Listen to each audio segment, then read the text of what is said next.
نحمده ونستعينه ونستغفره ونؤمن به ونتوكل عليه ونعوذ بالله من شرور أنفسنا ومن سيئات أعمالنا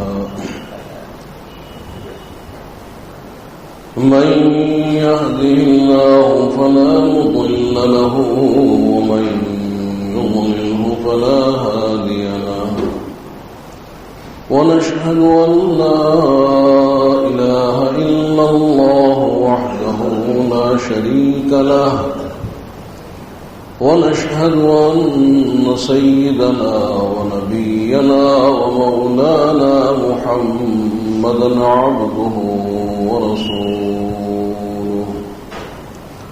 صلى الله عليه وعلى آله وأصحابه وبارك وسلم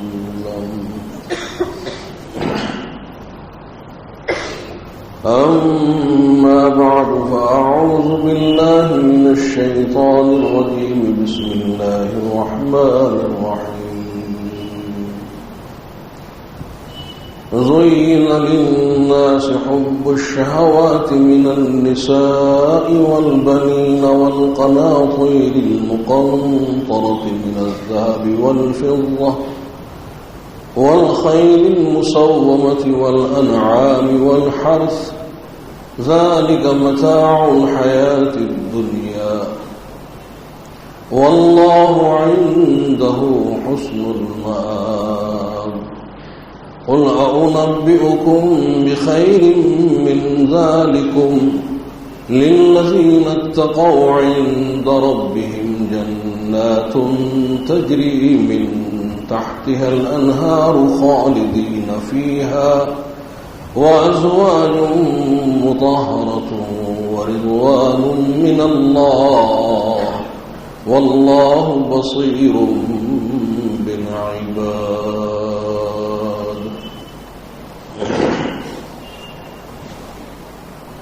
بزرگان محترم، یہ آیتیں آج ہی تراویح کے اخیر میں پڑھی گئی.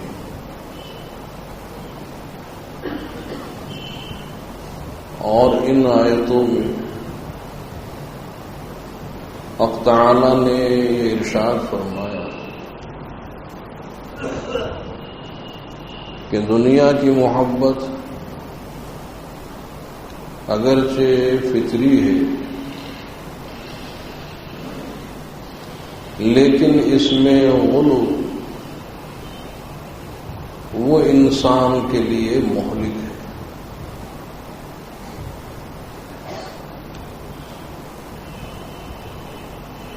تو دنیا کی بہت سی چیزیں وہ انسان کی نگاہ میں محبوب بنا دی گئی.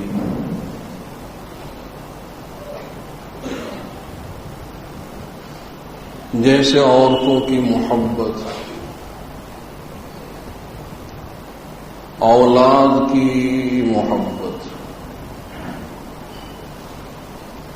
اور خصوصاً نرینہ اولاد کی محبت، بیٹوں کی، بیٹیوں کی نہیں، بیٹوں کی محبت، چھوکروں کی محبت.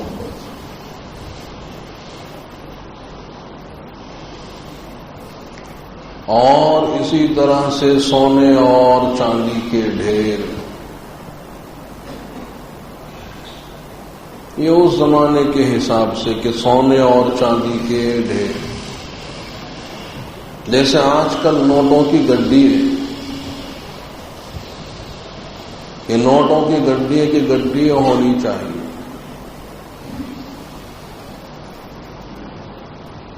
اور اسی طرح سے نشان لگے ہوئے عمدہ قسم کے گھوڑے اس زمانے میں، اور آج کل بہترین سے بہترین قسم کی کاریں.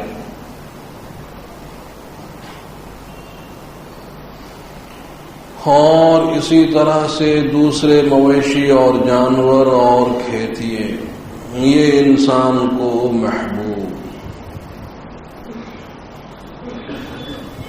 تو ان چیزوں کی محبت انسان کے دل میں ڈالی گئی، فطری ہے کہ وہ چاہتا ہے کہ میرے یہاں خوبصورت سے خوبصورت بیوی ہوں، لڑکے ہوں، مال و دولت ہو، بہترین قسم کی سواریاں ہوں، عمدہ سے عمدہ مکانات ہوں. تو یہ محبت فطری، اور اس وجہ سے تاکہ دنیا کا نظام باقی رہے. تو اگر ان چیزوں کی محبت فطری نہ ہوتی تو دنیا کا نظام قائم کیسے رہتا؟ ایک کسان کو کیا ضرورت پڑی تھی کہ وہ ٹھنڈی کی راتوں میں اٹھے اور اپنے کھیت میں جا کر پانی ڈالے، ہل چلائے؟ تو اسے اس محنت مشقت کی کیا ضرورت تھی؟ اور ایک مزدور کو کیا پڑی تھی کہ وہ دوسرے کے یہاں جا کر نوکری کرے اور کام کرے؟ اور ایک تاجر کو کیا ضرورت تھی کہ وہ اچھے سے اچھا سامان مال وہ اپنی دکان میں مہیا کرے اور صبح سے شام تک دکان پر بیٹھا رہے؟ تو حق تعالی نے ان چیزوں کی محبت دلوں میں ڈال دی تاکہ دنیا کا نظام قائم رہے اور چلتا رہے. تو ایک مزدور یہ چاہتا ہے کہ مجھے مزدوری مل جائے، تو وہ صبح سویرے اپنے گھر سے نکلا، اپنے دل میں مزدوری کی خواہش لے کر، اور ایک رئیس چلا اپنے گھر سے کہ مجھے مزدور مل جائے، مجھے اس سے کام لینا ہے.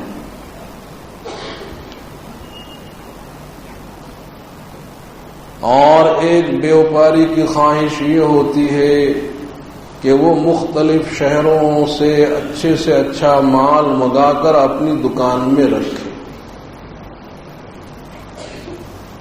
تو اس نے بڑی محنت سے مختلف شہروں سے عمدہ سامان اور مال منگا کر رکھا.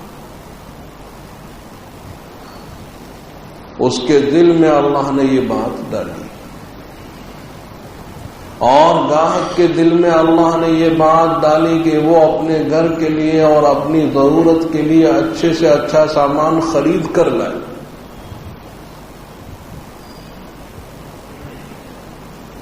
تو اس طرح سے یہ دنیا کا نظام چل رہا ہے. تو حق تعالیٰ کے ہر کام میں حکمت ہوتی ہے، مصلحت ہوتی ہے.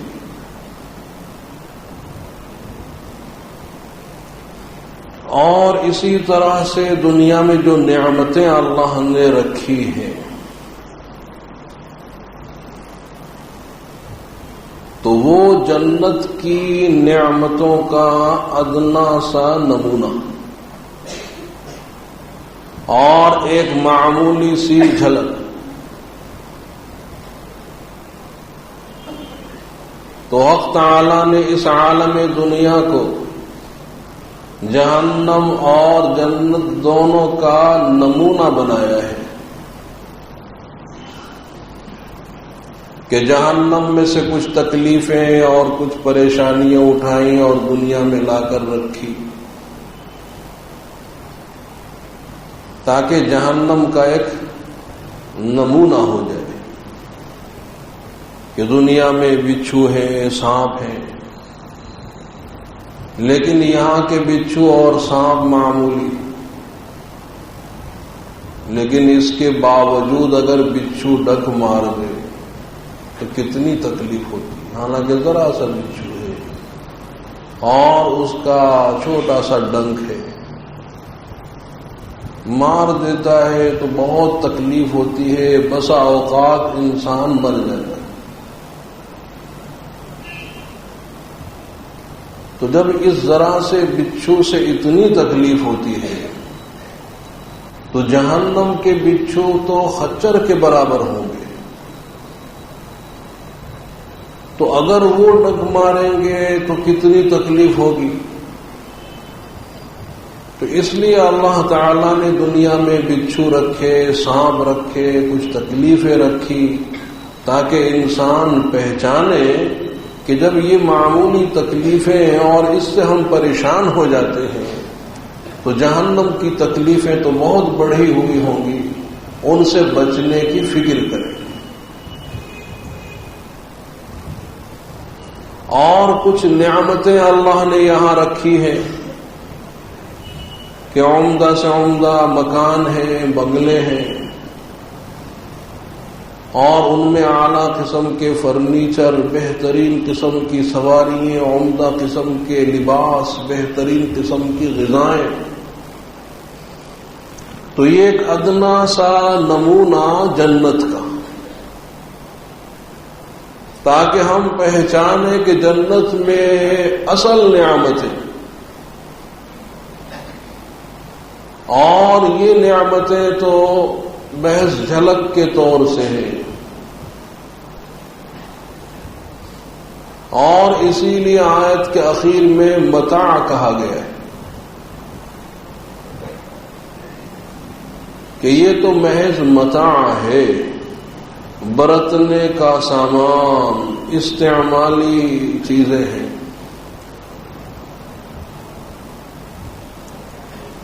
اور متاع کے اصلی معنی کیا ہے؟ تو ایک بہت بڑے امام لغت ہوئے ہیں، امام لغت اور امام بلاغت، صاحب ابن عباد۔ تو صاحب ابن عباد کہتے ہیں کہ قرآن کریم کے 3 لفظ، 3 کلمات میری سمجھ میں کما حقہ نہیں آئے۔ اب ان کے ہاں جتنی بھی لغات تھیں اور جتنی ڈکشنریاں تھیں وہ سب چھان ماری، اور خود بھی امام لغت ہے، لیکن تسلی نہیں ہوئی۔ تو وہ 3 لفظ کون کون سے تھے کہ جو ان کی سمجھ میں نہیں آئے؟ تو ان میں سے ایک لفظ تو یہی ہے، لفظ متاع، اور دوسرے ہے لفظ رقیم کہ ان اصحاب الکہف والرقیم کانوا من آیاتنا عجبا۔ تو اس رقیم کے معنی کیا ہے؟ اور تیسرے لفظ تبارک کہ تبارک الذی بیدہ الملک، تبارک الذی نزل الفرقان۔ تو اس لفظ تبارک کے معنی کیا؟ تو صرف 3 کلمات سمجھ میں نہیں آئے کہ متاع کے معنی کیا ہے، رقیم کے معنی کیا ہے، اور تبارک کے معنی کیا ہے۔ اتنے پریشان کے گھر چھوڑ دیا۔ اور آج ہماری حالت یہ ہے کہ پورا قرآن سمجھ میں نہ آئے تو کوئی پریشانی نہیں، وہاں صرف 3 لفظ جیسے وہ سمجھنا چاہتے تھے سمجھ میں نہیں آئے، پریشان، گھر میں رہنا دشوار ہو گیا، گھر چھوڑ دیا، اور قبائل عرب کے دورے پر نکل گئے، اور جو چھوٹی چھوٹی بستیاں ہیں، گاؤں ہیں، ان کا دورہ کر رہے ہیں کہ وہاں اصلی عرب اور ان کی ستھری زبان، ممکن ہے کسی سے پوچھ لوں اور کوئی بتلا دے، نہ معلوم کتنا عرصہ ہو گیا ہوگا گھومتے ہوئے. اللہ کو بھی رحم آ گیا. ایک چھوٹی سی بستی میں ہے، بہت مختصر سی بستی، چھوٹا سا گاؤں ہے. وہاں دیکھا کہ آبادی کے باہر ایک عورت وہ اپنے برتن مانج رہی ہے، صاف کر رہی ہے، اور عرب کے دستور کے موافق کہ کپڑا ہے اور اس کپڑے سے برتن پوچھ لیے، اور پھر تھوڑے سے پانی سے ان برتنوں کو کھنگال دیا. یہ دستور تھا. تو بہرحال ایک کپڑا ہے، ایک صافی ہے، اس سے برتن اس نے پوچھے. برتن بھی وہیں چھوڑ دیے، وہ کپڑا بھی وہیں ہے، اور اس کا ایک چھوٹا سا بچہ ہے. بچے کو وہیں بٹھلا کر پانی لینے کے لیے چلی گئی. اس کے جانے کے بعد ایک کتا آیا، چتکبرا، کالا سفید، اور اس نے کپڑے کو سونگھا. وہ جو کپڑا چھوڑ گئی تھی اس کو سونگھا، اس صافی کو، تو اس میں کھانے کی بو آ رہی ہے. تو کتا تو یہی سمجھا کہ اس میں کھانا ہے، تو اس کپڑے کو اپنے منہ میں دبایا، اور وہیں ایک ٹیلا تھا، ایک ٹیکرا تھا، اس پر جا کر بیٹھ گیا اور کپڑے کو نوچ رہا ہے. اور اتنے میں ماں پانی لے کر آئی، اس کی نگاہ پڑی کہ وہ کپڑا، وہ صافی غائب. تو ماں نے اپنے بچے سے پوچھا کہ ایھا الصبی این المتاع، کہ بچے وہ متاع کہاں ہے، وہ صافی کہاں ہے، وہ کپڑا کہاں چلا گیا. ماں بچے نے جواب دیا، اور اتنا بہترین جواب ہی سننے کے لائق کہ تینوں لفظ حل ہو گئے. تو بچہ جواب میں کہتا کہ یا اماں جاء الرقیب واخذ المتاع وتبارک الجبل، کہ کالا سفید چتکبرا کتا آیا اور اس نے اس متاع کو، صافی کو لیا اور اس پہاڑ کے اوپر بیٹھ گیا. تو رقیم کے معنی معلوم ہو گئے کہ رقیم کے معنی کالا سفید چتکبرا کتا. اور اسی طرح سے لفظ تبارکہ کے معنی معلوم ہو گئے کہ صاحب وہ بلندی پر بیٹھ گیا، اونچائی پر بیٹھ گیا.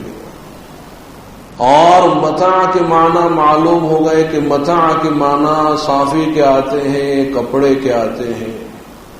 تو حق سبحانہ و تعالی نے دنیا کی ساری نعمتوں کو متاع قرار دیا ہے، کہ دنیا کی تمام نعمتیں متاع،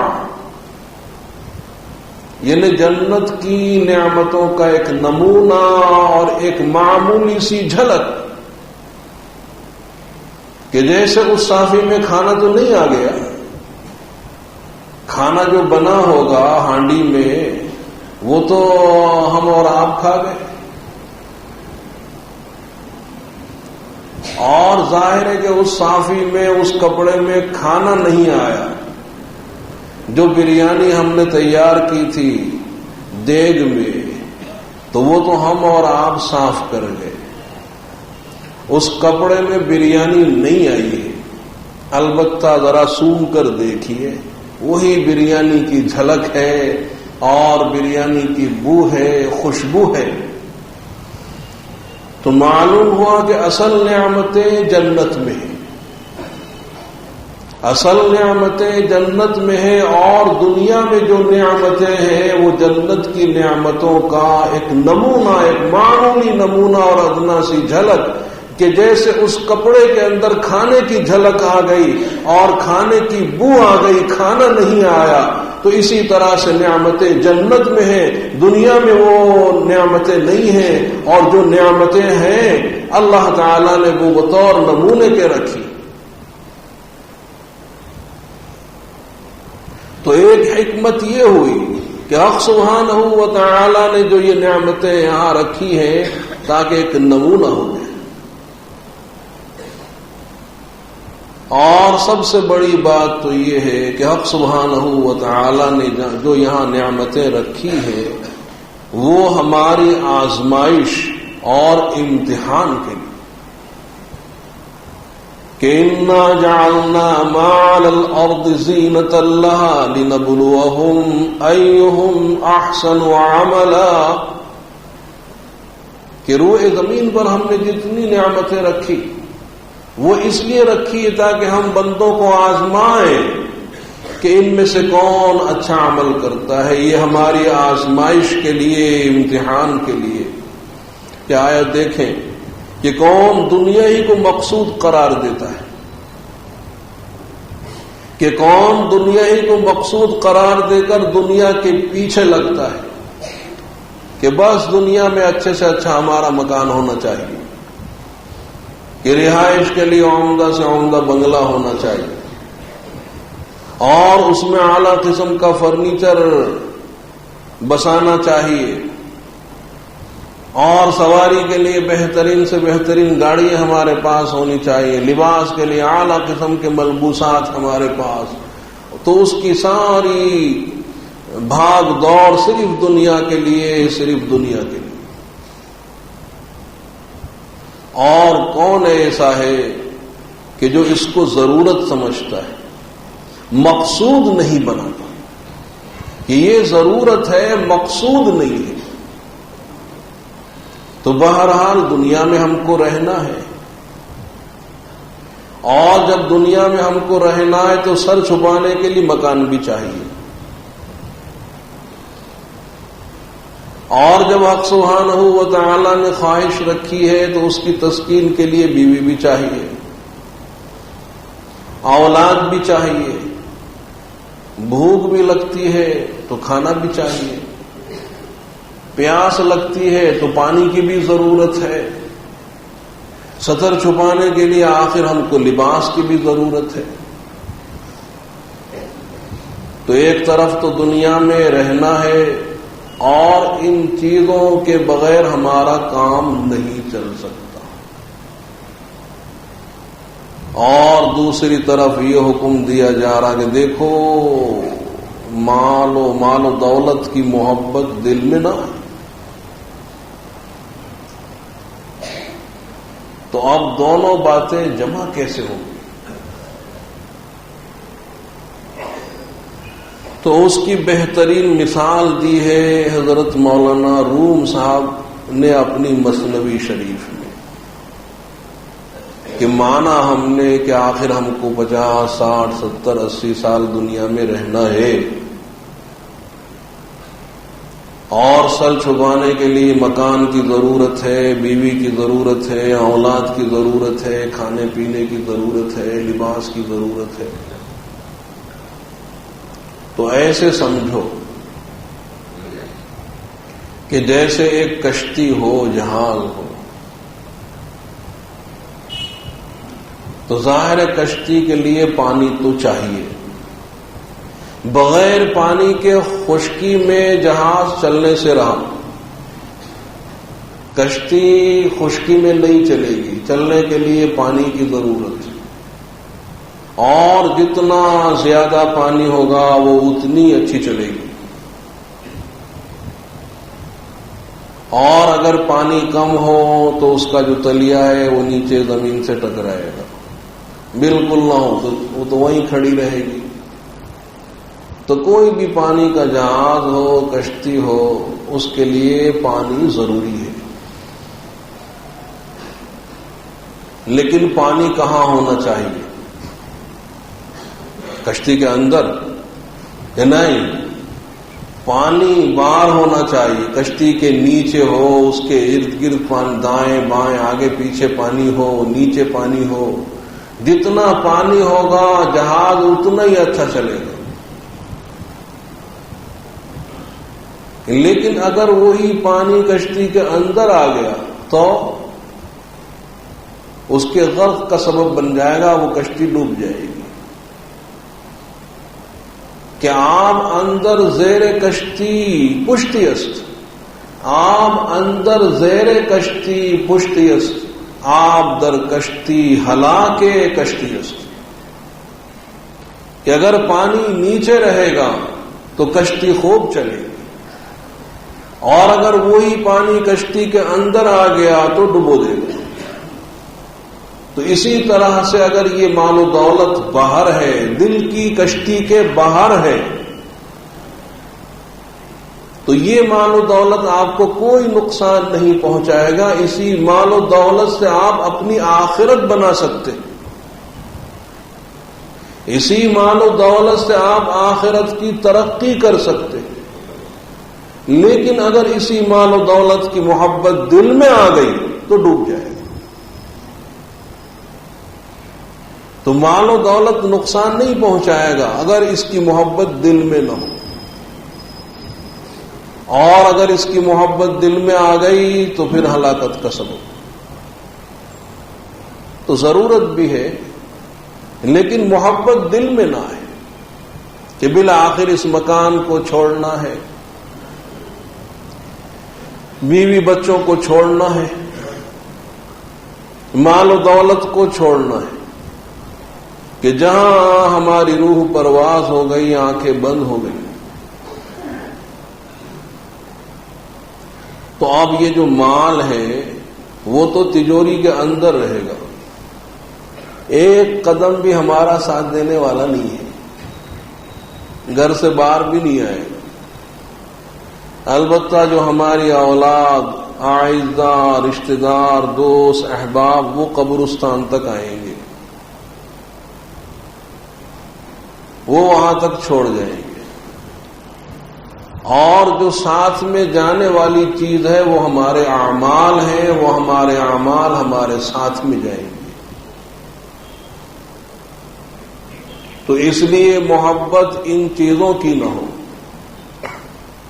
محبت ہونی چاہیے اللہ کی، دین کی، آخرت کی محبت، کہ انسان کو فکر آخرت رہنی چاہیے کہ آخر مرنا ہے اور پھر زندہ ہونا ہے، اور حق سبحانہ و تعالی کی عدالت میں کھڑے ہو کر ساری زندگی کے اعمال کا حساب دینا ہے۔ وہاں دو ہی دار ہیں، دو ہی گھر ہیں، یا تو جنت ہے یا جہنم ہے، اور پھر وہاں ہمیشہ ہمیش وہ زندگی فنا ہونے والی نہیں ہے۔ تو اس لیے جتنے کفار، تو انہوں نے تو آخرت کا انکار ہی کر دیا کہ مرنے کے بعد آگے کوئی زندگی ہے ہی نہیں۔ تو کفار مکہ وہ تو بہت ہی ایڑی چھوٹی کا زور لگا کر کہتے تھے کہ ان ہی الا حیاتنا الدنیا نموت ونحیا وما نحن بمبعوثین، کہ جو کچھ زندگی ہے وہ دنیا کی ہے اور ہم پھر اٹھائے نہیں جائیں گے، آگے کا کوئی سوال ہی نہیں ہے۔ ہیہات ہیہات لما توعدون، کہ جس چیز کا تم سے وعدہ کیا جا رہا ہے کہ مرنے کے بعد پھر زندہ ہونا، وہ کہاں ہو سکتا ہے، بہت بعید، بہت ہی بعید ہے۔ اور کوئی کافر پرانی قبر میں سے وہ سیدھا ہڈی لے آیا اور حضور کے سامنے اس کو ملا، اس کا پاؤڈر ہو گیا، تو وہ کیا کہتا ہے کہ من یحیی العظام وہی رمیم، کہ ایسی بوسیدہ ہڈی کو کون زندہ کر سکتا ہے؟ تو صاف انکار کر دیا کہ مرنے کے بعد پھر زندہ ہونا ہی نہیں ہے۔ حالانکہ جملہ انبیاء علیہ السلام یہ عقیدہ لائے کہ مرنے کے بعد پھر زندہ ہونا ہے۔ تو بنیادی عقائد میں سے عقیدہ آخرت، کہ مرنے کے بعد پھر زندہ ہونا ہے اور اپنے اعمال کا حساب دینا ہے. تو مرنے کے بعد پھر زندہ ہونا یہ اللہ کے لیے کوئی مشکل کام نہیں ہے. تو مشرکین مکہ نے اللہ کی قدرت کو قیاس کیا اپنی قدرت پر کہ جب انسان مر گیا اور خاک میں مل کر خاک ہو گیا اور اس کے اجزاء منتشر ہو گئے، اب ان سب کو پہچاننا اور پھر جمع کرنا محال. حالانکہ حق سبحانہ و تعالیٰ کے لیے کوئی محال نہیں. اللہ تعالیٰ تو پہلے ہی جانتے ہیں کہ صاحب زید کے اجزاء کہاں کہاں جائیں گے. اللہ کو خوب معلوم ہے کہ فلاں شخص کے اجزاء کہاں پڑے ہیں، اور ان کو مجتمع کر لینا اللہ کے لیے کوئی دشوار کام نہیں ہے. کوئی دشوار کام نہیں. ایک حکم فرمائے اور سارے اجزاء فوراً جمع. مسلم شریف کی روایت میں ایک واقعہ ہے کہ ایک شخص بہت ہی گنہگار تھا. مرتے وقت اسے احساس ہوا کہ میں تو بہت ہی بڑا پاپی ہوں اور کیا منہ دکھاؤں گا اللہ کو، اور اگر اللہ کے ہاتھ لگ گیا تو ایسا عذاب دیں گے، ایسا عذاب کہ مخلوق میں کسی کو بھی نہیں دیا ہوگا. اس لیے کوئی معصیت کوئی گناہ میں نے چھوڑا ہی نہیں، لہذا اللہ کے ہاتھ لگنا نہیں چاہیے. تو اس نے وصیت کی، دیکھو جب میرا انتقال ہو جائے تو میری لاش کو جلا ڈالنا، اور اتنا جلانا کہ راکھ ہو جائے، اور جب میری لاش کی راکھ ہو جائے تو کچھ ہوا میں اڑا دینا، کچھ پانی میں بہا دینا. تو اس طرح سے میں اللہ تعالیٰ کے ہاتھ ہی نہیں لگوں گا. تو اس کے انتقال کے بعد اس کے ورثاء نے اس کی وصیت پر عمل کیا کہ اس کی لاش کو جلایا اتنا کہ راکھ ہو گئی. جب راکھ ہو گئی تو آدھی ہوا میں اڑا دی، آدھی پانی میں بہا دی. وہ اپنے کام سے جب فارغ ہو گئے، اللہ نے حکم دیا ہوا کو کہ اس کے جتنے اجزاء ہیں سب جمع کر دیے جائیں. تو ہوا نے فوراً جتنے اس میں اڑ رہے تھے وہ سارے اجزاء اکٹھا کر کے اللہ کو دے دی.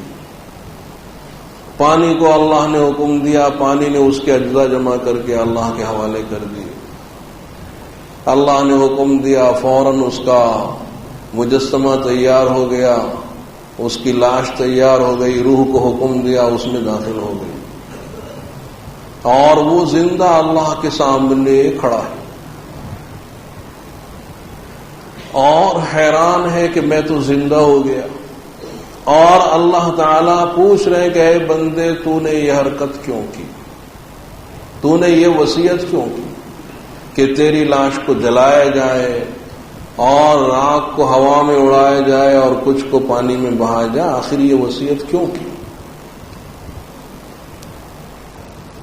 تو اس نے عرض کیا کہ پروردگار، آپ تو علام الغیوب ہیں، آپ سے کہاں مخفی ہے، اور آپ تو خوب جانتے ہیں کہ یہ کام میں نے آپ کے خوف سے کیا تھا.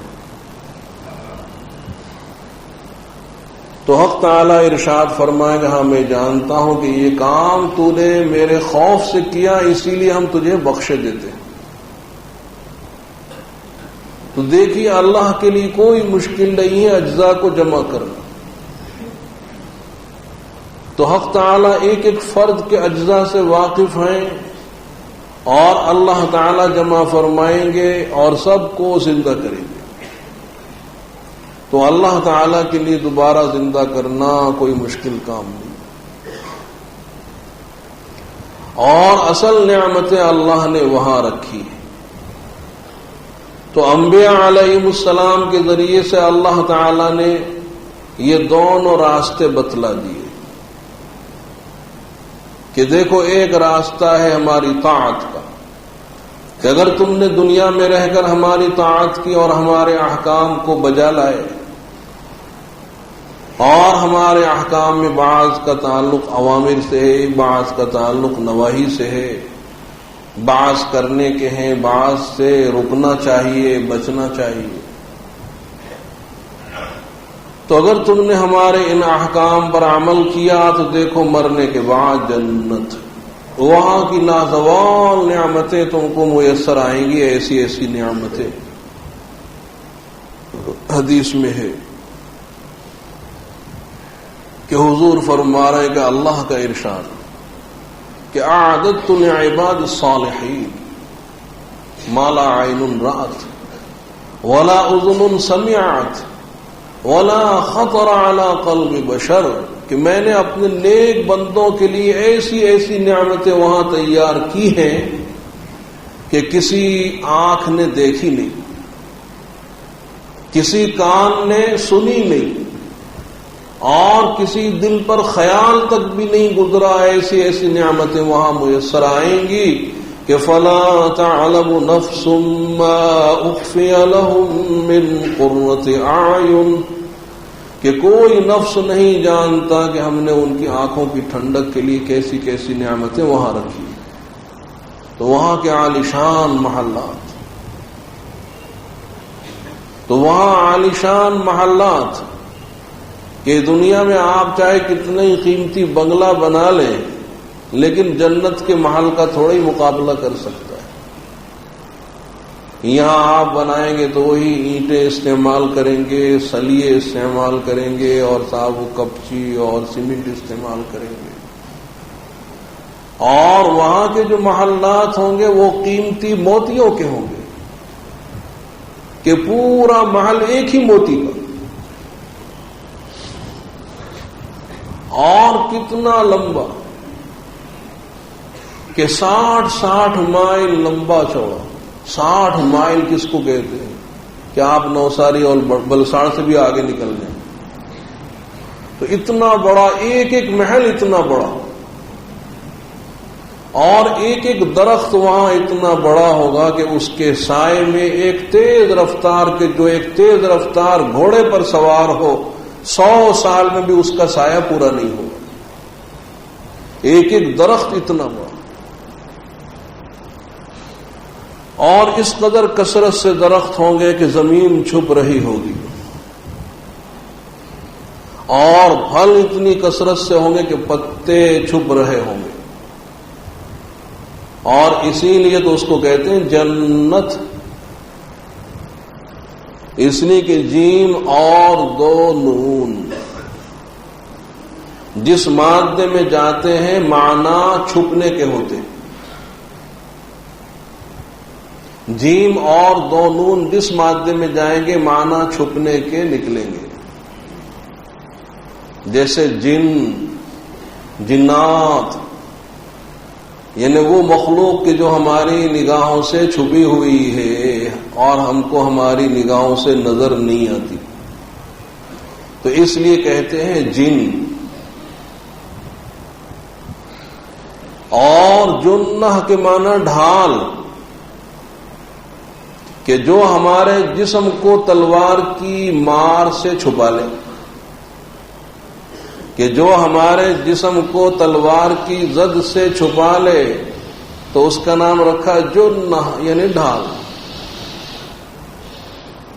اور جنون، وہاں بھی جیم اور 2 نون، جنون جس کو یہاں کہتے ہیں کہ پاگل پن، یعنی وہ بخارات کہ جو انسان کی عقل کو چھپا لیں، عقل مستور ہو گئی، عقل چھپ گئی، اس کا نام جنون ہے۔ تو اسی سے ہے یہ جنت کہ درخت اتنی کثرت سے ہوں گے کہ زمین چھپ رہی ہوگی، اور پھل اتنی کثرت سے ہوں گے کہ پتے چھپ رہے ہوں گے، اور وہاں تو یہ کہ ایک پھل توڑا اور فوراً دوسرا پھل وہاں موجود، اور دنیا میں اگر آپ ایک پھل توڑ لیں تو 1 سال کا انتظار کہ اگلے موسم میں وہ پھل وہاں آئے گا، اور وہاں فوراً دوسرا موجود، اور توڑنے کے لیے کوئی دقت نہیں ہوگی، جیسے یہاں صاحب اگر وہ ناریل کا درخت ہو، تروپے کا جھاڑ اوپر لگے ہوں تو بس کھڑے دیکھا کریں گے، تو وہاں کوئی دقت نہیں ہوگی. اگر انسان کھڑا ہے تو کھڑے سے توڑ لے گا, اور اگر بیٹھا ہے تو وہ ٹہنی اتنی خود جھک جائے گی, اور وہ بیٹھے سے پھل توڑ لے گا. اور اگر لیٹا ہے تو بیٹھنے کی بھی ضرورت نہیں ہے, وہ شاخ اور زیادہ جھک جائے گی کہ آپ لیٹے سے توڑ لیں.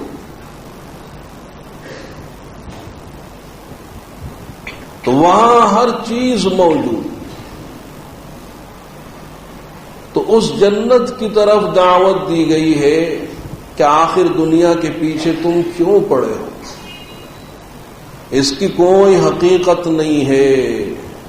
اور اگر دنیا کی حقیقت اللہ کے یہاں ایک مچھر کے پر کے برابر بھی ہوتی تو کسی کافر کو اللہ تعالیٰ ایک گھونٹ پانی نصیب نہ فرماتے. تو اللہ تعالیٰ کے یہاں اس پوری دنیا کی حقیقت ایک مچھر کے پر کے برابر بھی نہیں. اور ایک روایت میں ہے, صحیح حدیثوں کی روایت میں, ابو داؤد شریف میں ہے, مسلم شریف میں ہے, کہ ایک مرتبہ سرکار دو عالم صلی اللہ علیہ وسلم کسی گاؤں سے مدینہ منورہ تشریف لا رہے تھے. تو مدینہ منورہ کے آس پاس بہت سے گاؤں تھے, تو کبھی کبھی آپ وہاں تشریف لے جایا کرتے تھے. تو وہاں سے واپسی ہو رہی تھی, صحابہ کرام آپ کی معیت میں ہیں. راستے میں آپ نے دیکھا کہ ایک بکری کا بچہ مرا ہوا پڑا ہے,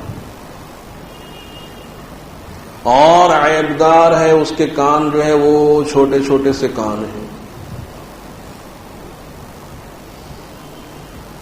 تو اب حضور اکرم صلی اللہ علیہ وسلم بکری کے اس مرے ہوئے بچے کے پاس پہنچے اور اس کا کان ہی پکڑ لیا, اور اٹھا کر آپ پوچھتے ہیں کہ یہ بکری کا مرا ہوا عیبدار بچہ 1 درہم میں کون خریدنے کو تیار ہے؟ تو صحابہ نے عرض کیا کہ یا رسول اللہ, اگر یہ زندہ بھی ہوتا تو آپ دیکھیے یہ اسک ہے کہ اس کے کان چھوٹے ہیں, قربانی کے لائق نہیں ہے, عیبدار ہے, اور پھر یہ مرا ہوا ہے, بچہ ہے, تو 1 درہم میں کون خریدے گا؟ تو اب آپ نے فرمایا کہ بکری کا مرا ہوا عیبدار بچہ تمہارے نزدیک جتنا حقیر اور بے قیمت, تو حق تعالیٰ کے یہاں پوری دنیا اس سے زیادہ حقیر اور بے قیمت ہے.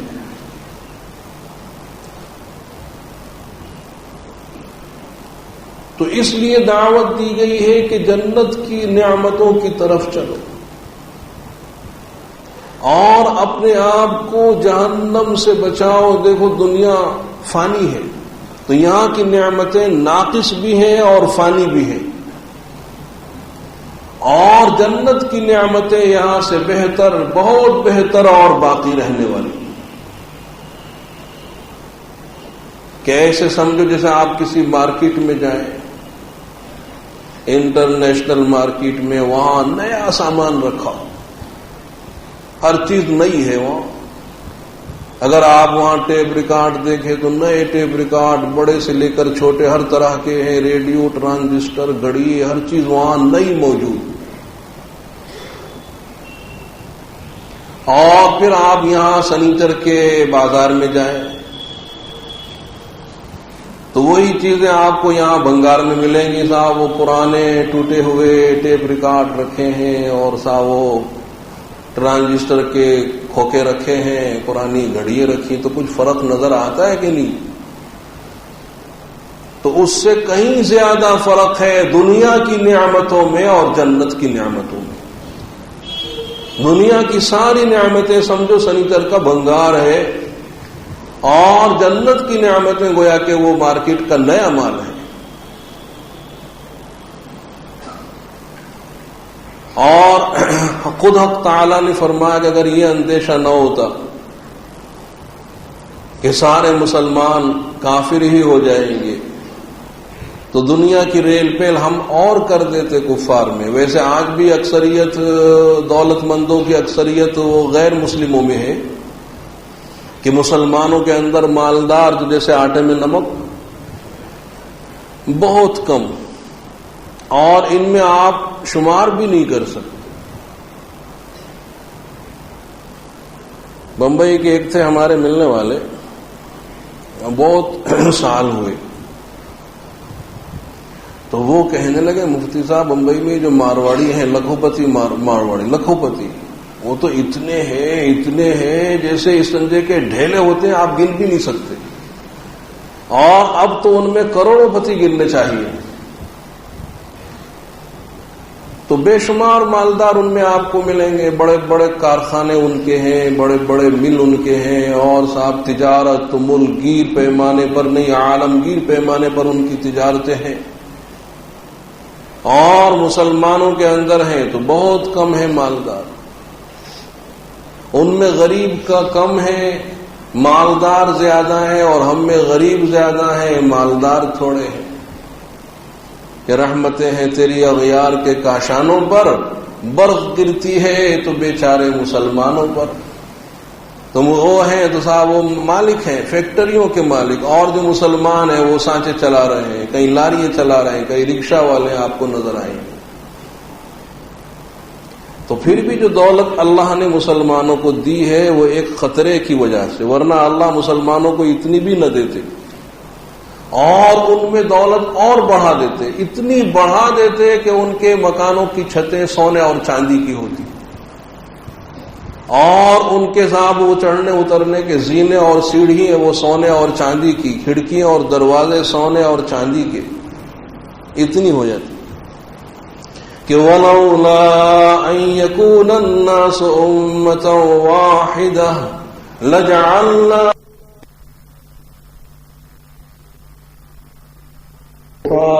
وَإِن كُلُّ ذَلِكَ لَمَّا مَتَاعُ الْحَيَاةِ الدُّنْيَا وَالْآخِرَةُ عِندَ رَبِّكَ لِلْمُتَّقِينَ. تو اس آیت کا مطلب یہی ہے کہ اگر یہ خطرہ نہ ہوتا کہ سارے کے سارے انسان وہ کفر ہی اختیار کر لیں گے، اگر یہ اندیشہ نہ ہوتا تو ہم دولت کی ریل پیل اتنی کر دیتے کہ ان کے گھروں کی چھتیں، چڑھنے اور اترنے کی سیڑھیاں، بیٹھنے کے تخت، دروازے اور کھڑکیاں وہ سونے اور چاندی کی. لیکن یہ سب کچھ برتنے کا سامان ہے، اور بہترین انجام وہ متقین کا، وہاں جنت کی لازوال نعمت ہے. تو حق تعالیٰ نے ارشاد فرمایا کہ زُيِّنَ لِلنَّاسِ حُبُّ الشَّهَوَاتِ مِنَ النِّسَاءِ وَالْبَنِينَ، کہ اکثر لوگوں کو شہوتوں کی محبت محبوب کر دی گئی،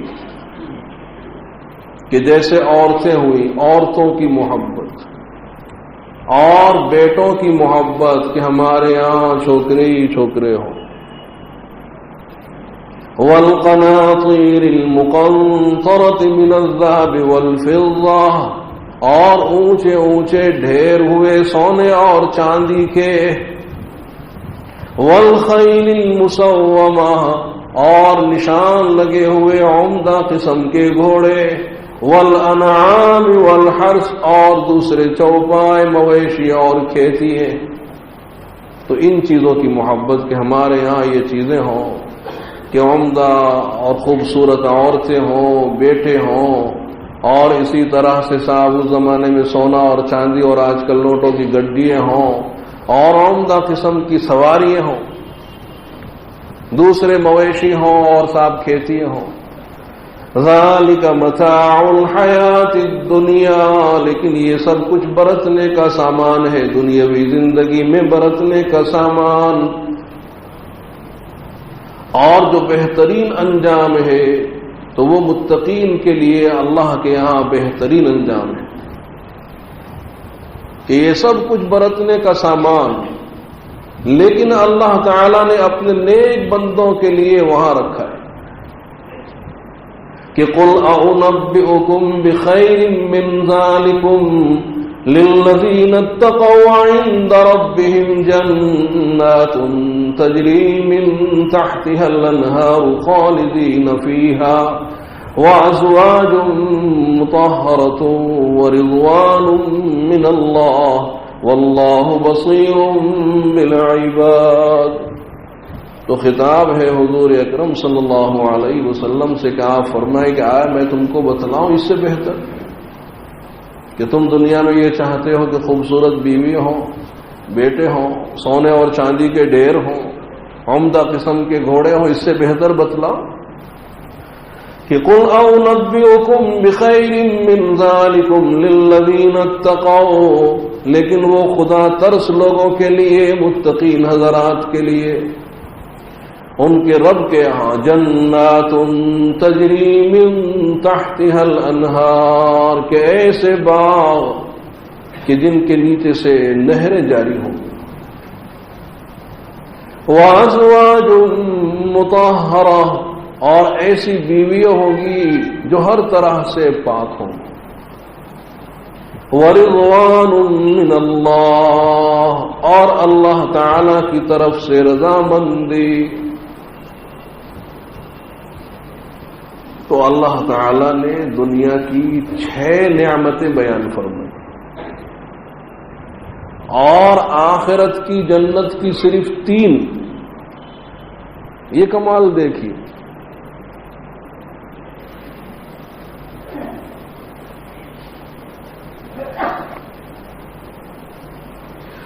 تو کیا اس طرح سے دنیا جنت سے بڑھ گئی؟ یہاں 6 نعمتیں، وہاں 3۔ تو اللہ تعالی نے دیکھیے دنیا کی 6 نعمتیں بیان کی کہ عورتیں ہوئی، بیٹے ہوئے، سونے اور چاندی کے ڈھیر ہوئے، اور عمدہ قسم کے گھوڑے ہوئے، دوسرے مویشی ہوئے اور کھیتی ہوئی۔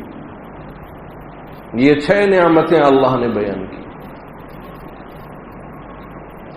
اور جنت کی اللہ نے 3 نعمتیں بیان فرمائی کہ جنات تجری من تحتها الانہار، کیسے باغات کہ جن کے نیچے سے نہریں جاری ہوں گی۔ سونے اور چاندی کو اللہ نے بیان نہیں کیا، بیٹوں کو بیان نہیں کیا۔ تو اب دنیا میں انسان جو اپنے لیے اولاد چاہتا ہے، تو دنیا میں انسان جو اپنے لیے اولاد چاہتا ہے وہ کیوں؟ تاکہ بڑھاپے کا سہارا، کہ جب ہم بوڑھے ہو جائیں گے، ریٹائر ہو جائیں گے، تو ہمارے لڑکے ہمارا کاروبار سنبھال لیں گے۔ تو بڑھاپے کا سہارا، اور اپنے انتقال کے بعد وہ ہمارے وارث ہو جائیں۔ اور جنت میں چونکہ بڑھاپا ہی نہیں ہے کہ صاحب آپ بڑھاپے کا سہارا ڈھونڈیں، تو وہاں آپ خود جوان رہنے والے ہیں، اور وہاں آپ ہمیشہ زندہ رہنے والے کے صاحب آپ وارث کو تلاش کریں، تو خود جوان رہیں گے اور ہمیشہ زندہ رہیں گے، اس لیے اولاد کی ضرورت ہی نہیں ہے۔ اور جو دنیا میں آپ کی اولاد ہے، اور اگر وہ اہل ایمان اور وہ جنتی ہے، تو وہ وہاں آپ کو مل جائے گی۔ ہاں اگر آپ کہیں کہ صاحب دنیا میں کوئی بے اولادہ رہا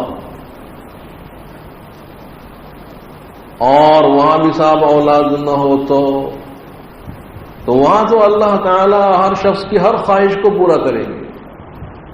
تو اگر کوئی دنیا میں بے اولاد بھی رہا ہو اور وہاں اس کو خواہش ہو جائے اولاد کی، تو حدیثوں میں ہے کہ بیوی کو حمل رہنا، اور پھر حمل کا بڑا ہونا، پھر بچے کا تولد ہونا، اور پھر بچے کا بڑا ہونا، یہ سب کام تھوڑی دیر میں ہو جائیں گے۔ اور لو صاحب تمہاری خواہش پوری، تمہارا بیٹا حاضر، بڑا بیٹا حاضر، کہ بیوی کو حمل بھی رہا، فوراً وہ حمل بڑا بھی ہو گیا، بچہ بھی ہو گیا، بچے سے بڑا بھی ہو گیا۔ تو اس لیے اللہ تعالیٰ نے البنین کو بیان نہیں کیا. اور اسی طرح سے سونے اور چاندی کے ڈھیر وہ جنت میں اللہ نے بیان نہیں کیے کہ دنیا میں جو ہم چاہتے ہیں کہ بھئی ہمارے پاس سونا ہو، چاندی ہو، نوٹ، کیوں؟ تاکہ اس سے ہم مال خرید سکیں، اس لیے. اور وہاں تو اللہ تعالیٰ ہر خواہش کو پورا کرنے کے مفت میں ہر چیز مل جائے گی، تو پھر سونے اور چاندی کی ضرورت ہی کہاں رہ جائے گی. اور پھر جنت میں سونے اور چاندی کی کمی کہاں ہے؟ وہاں بعض محلات ایسے ہوں گے کہ ایک اینٹ سونے کی اور ایک اینٹ چاندی کی، ان سے محلات تیار ہوں گے. تو وہاں کچھ کمی سونے اور چاندی کی کچھ کمی نہیں ہے. وہاں جو آب خورے ہوں گے وہ سونے اور چاندی کے ہوں گے. اور اسی طرح سے اللہ تعالی نے الحرث، کھیتی کو بیان نہیں کیا کہ وہاں کھیتی کی ضرورت کیا ہے کہ آپ ہل چلائیں. پھل بے حساب پھل موجود ہیں کھانے کے لیے. ہاں اگر کسی کو خواہش ہو ہی جائے کہ صاحب میں کھیتی کروں، تو اللہ تعالیٰ اس کی خواہش پوری فرمائیں گے کہ وہاں بیج کا ڈالا جانا اور ساتھ پھر پودوں کا نکلنا، کھیتی کا بڑا ہونا، خشک ہونا اور پھر کٹنا اور پھر غلے کا ایک طرف بھوسے کا دوسری طرف ہونا، اور وہ سب ذرا سی دیر میں ہو جائے گا. اور اس طرح سے اللہ تعالیٰ اس کی خواہش پورا فرمائے. اور رہے انعام، اس کا ذکر نہیں فرمایا. مویشی، تو آخر مویشیوں کی ضرورت کیوں پڑتی ہے؟ یا تو ہل چلانے کے لیے، تو وہاں کھیتی ہے ہی نہیں کہ آپ کو ضرورت پڑے کہ صاحب بیل چلائیں. یا مویشی اس لیے کہ آپ کو دودھ کی ضرورت ہے، تو وہاں دودھ کی کون سی کمی ہے؟ وہاں تو دودھ کی نہریں بہہ رہی ہیں. تو جنت میں جو نہریں ہوں گی وہ پانی کی نہر ہوگی، دودھ کی نہر ہوگی، شہد کی نہر ہوگی، شراب طہور کی نہر ہوگی. یہ چار نہریں وہاں جاری ہیں کہ فیہا انہار من ماء غیر آسن وانہار من لبن لم یتغیر طعمہ وانہار من خمر لذۃ للشاربین وانہار من عسل مصفی، کہ ایسے پانی کی نہر کے جو کبھی بدبودار نہ ہو، اور ایسے دودھ کی نہر کے جس کے مزے میں کبھی فرق نہ آئے. یہاں تو اگر آپ تھوڑی دیر رکھ دیں تو کھٹا ہو جائے، دہی بن جائے اس کا. اور وہاں ایسے دودھ کی نہر کہ جس کے مزے میں کبھی فرق نہ آئے، اور بالکل صاف ستھرے شہد کی نہر، اور ایسی شراب کی نہر کہ جس کے پینے سے لذت تو حاصل ہو لیکن عقل میں فطور نہ ہے. تو وہاں اللہ نے ایسی نعمتیں رکھی ہیں. ہاں اللہ نے جنت کی نعمتوں میں بیویوں کو ذکر کیا کہ وہ ازواج مطہرہ، اور ایسی بیوییں کہ جو ہر طرح سے پاک، ظاہری گندگیوں سے بھی پاک اور باطنی گندگیوں سے بھی پاک. تو ظاہری گندگیوں سے پاک کہ وہاں بول و براز نہیں، وہاں حیض نہیں، تو وہ ظاہری گندگیوں سے بھی پاک ہوں گی. اور ایسی جو باطنی گندگیاں ہیں کہ جیسے بد زبان، بد اخلاق، کہ اکثر دنیا کی عورتیں وہ ایسی ہوتی ہے چاہے کتنی خوبصورت ہوں لیکن کسی کی زبان قینچی کی طرح سے چل رہی ہے، اور کوئی جو ہے وہ شوہر کا کہنا ہی نہیں مانتی. تو بعض بیوی ایسی ہوں جو شوہر کہتا اس کے خلاف کرتی، الٹی چلتی. تو ایک شوہر کے یہاں ایسی بیوی تھی کہ شوہر جو حکم دے اس کے خلاف. اگر شوہر نے یہ حکم دے دیا کہ آج تو مجھے بہت تگڑی بھوک لگ رہی ہے، ذرا کھانا جلدی بناؤ، گاؤ تمہاری نوکر ہوں کہ جلدی بناؤ گے، آج تو دیر سے بناؤں گی، دیر سے بن رہا. اور اگر کہہ دے کہ صاحب آج تو بہت بدہضمی ہے، بھوک بالکل نہیں ہے، کھانا ذرا دیر سے کھاؤ، تمہارے واسطے بیٹھی رہوں، ابھی بنا دو. ہر کام میں الٹا. تو وہ سمجھ ہی گیا تھا کہ میری بیوی ہے ہی الٹی، تو اس کو سیدھا حکم دینا ہی نہیں چاہیے، الٹا ہی حکم دو۔ تو اگر بھوک بہت تگڑی بھوک لگ رہی ہو اور فوری کھانے کی ضرورت، تو یہ کہتا کہ آج تو بہت بدہضمی ہو رہی ہے، کٹی ڈکاریں آ رہی ہیں، کھانا دیر سے بناؤ، تو کہا واہ تمہارے واسطے بیٹھے ابھی بناتی ہوں، ابھی بن گیا تو کھا لیا۔ تو وہ الٹا ہی حکم دیا کرتا تھا۔ اب ایک مرتبہ برسات کا موسم ہے اور ندی میں پانی زیادہ ہے، تو وہ کہیں بیوی کی زبان سے نکلا کہ آج تو میں اپنے میکے جانا چاہتی ہوں، تم ذرا چھوڑ آؤ مجھ کو، میرے میکے چھوڑاؤ۔ تو اس بیچاری کی زبان سے نکلا کہ بھئی برسات بہت ہے، ندی میں پانی بہت ہے اور ڈوبنے کا خطرہ ہے، آج نہیں جا سکتے۔ تو آپ کیسے کہہ دیا کہ آج نہیں جا سکتے؟ میں تو آج ہی جاؤں گی، مجھے لے کر چلو۔ تو صاحب وہ تیار ہو گئی، اب مجبوراً اس کو بھی تیار ہونا ہی پڑا۔ تو صاحب شوہر آگے آگے، بیوی پیچھے پیچھے، ندی آ گئی۔ تو اب ایک جگہ اس نے بانس ساتھ میں رکھا ہے، بانس ڈال کر دیکھا تو وہاں پانی بہت گہرا تھا۔ تو بیوی سے کہا کہ یہاں پانی بہت گہرا ہے، یہاں سے نہ جاؤ، دوسرا راستہ ڈھونڈتے ہیں کہ جہاں پانی کم ہوگا وہاں سے ہم نکل جائیں گے، یہاں تو پانی بہت گہرا ہے، یہاں سے نہ جاؤ۔ تو وہاں کیسے کہہ دیا کہ یہاں سے نہ جاؤ، میں تو یہیں سے جاؤں گی۔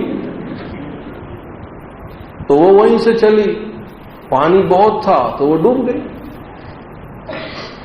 اب شوہر کے ہاتھ میں چونکہ بانس ہے، اس نے دیکھ لیا جہاں سے پانی کم تھا وہاں سے وہ پار ہو گیا اور پہنچ گیا اپنی سسرال، اور صاحب ان سے کہہ دیا کہ تمہاری لڑکی تو ڈوب گئی۔ وہ ضدی تھی، مانی نہیں، ڈوب گئی۔